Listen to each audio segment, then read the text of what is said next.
తెలంగాణ ఉద్యమంలో కీలక పాత్ర పోషించిన తెలంగాణ ఉద్యమకారుల సమస్యలను పరిష్కరించడానికి కృషి చేస్తానని ఎమ్మెల్సీ ప్రొఫెసర్ కోదండరాం అన్నారు.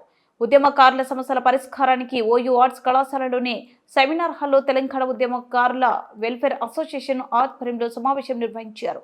అధ్యక్షుడు విద్యాసాగర్ అధ్యక్షత వహించిన ఈ సమావేశానికి ప్రొఫెసర్ కోదండరాం ముఖ్య అతిథిగా హాజరై మాట్లాడారు. తెలంగాణ రాష్ట్రం అనేక మంది యువకులు బలిదానాలతో పోరాటాలతో ఏర్పడిందన్నారు. అటువంటి తెలంగాణ రాష్ట్రంలో ఉద్యమకారులకు గత 10 ఏళ్లుగా సరైన గుర్తింపు లేకుండా పోయిందన్నారు. కాంగ్రెస్ ప్రభుత్వం ఉద్యమకారులకు ఇళ్ల స్థలాలతో పాటు గుర్తింపు కల్పించాలని, వారి సంక్షేమానికి ప్రత్యేక చర్యలు చేపట్టాలని కోరారు. ఉద్యమకారుల సమస్యలను ప్రభుత్వం దృష్టికి తీసుకువెళ్లి త్వరితగతిన పరిష్కరించే విధంగా చూస్తానని హామీ ఇచ్చారు. ఉద్యమకారుల సంక్షేమ సంఘం విద్యాసాగర్ గారి అధ్యక్షతన ఇవాళ సభ జరుపుకోవటం చాలా సంతోషదాయకం. ఇప్పుడు ఈ 10 ఏళ్ల తర్వాత మెల్లమెల్లగా తెలంగాణ వాదుల్లో, తెలంగాణ ఉద్యమకారుల్లో తమ పాత్రను ఇవాళ వాళ్ళు గుర్తిస్తున్నారు. ఎవరికి వాళ్ళకు ఒక సోయి వచ్చింది. మనం నిజంగా తెలంగాణ కోసం కొట్లాడింది మనమే.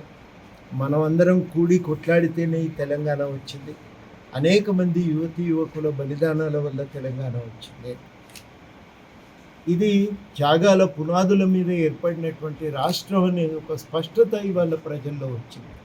ఇది నా దృష్టిలో కీలకమైన పరిణామం. ఈ చరిత్రను మర్చిపోవటం వల్ల ఒక కుటుంబం ఇష్టానుసారంగా తెలంగాణ పైన పెత్తనం చేయగలిగింది, తెలంగాణను దోచుకోగలిగింది. ఇవాళ చాలా కీలకం ఏంటంటే ఇది ఒక్కరి వల్ల, ఇద్దరి వల్ల రాలేదు. అనేక మంది బలిదానాల వల్ల, అదేవిధంగా అనేక మంది పోరాటాల వల్ల ఏర్పడింది ఈ రాష్ట్రం. అట్లాంటి పోరాట యోధులను ఇవాళ మనం గుర్తుపెట్టుకోవాలి. వాళ్ళందరి కృషి వల్ల ఏర్పడిన రాష్ట్రం ఇది. ఈ రాష్ట్రం అభివృద్ధి చెందాలి, ఫలితాలు అందరికీ దక్కాలి అనే ఒక సోయి ఇవాళ వచ్చింది.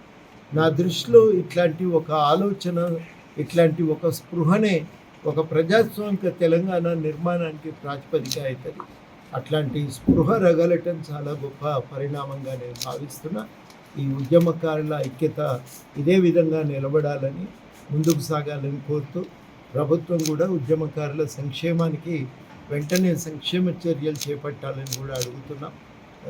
గవర్నమెంటు మరి వారు ఏదైనా అందరితో చర్చిస్తూ ఉన్నారు కాబట్టి ఈ విషయం కూడా త్వరలోనే చర్చించి ఒక పరిష్కారాన్ని సూచిస్తారని కూడా ఒక విశ్వాసం అందరిలో ఉంది. జాగా ఒకటే కాదు, ఇంకా ఇతర సంక్షేమ కార్యక్రమాలు, వాటన్నింటికంటే మించి ఒక గుర్తింపు, ఇది వాళ్ళందరూ కూడా కోరుకుంటున్నారు. ఆ ఉద్యమకారుల డిమాండ్లను ప్రభుత్వం పరిష్కరించడానికి నేను కూడా నా వంతు ప్రయత్నం చేస్తానని ఈ సందర్భంగా హామీ ఇస్తాను.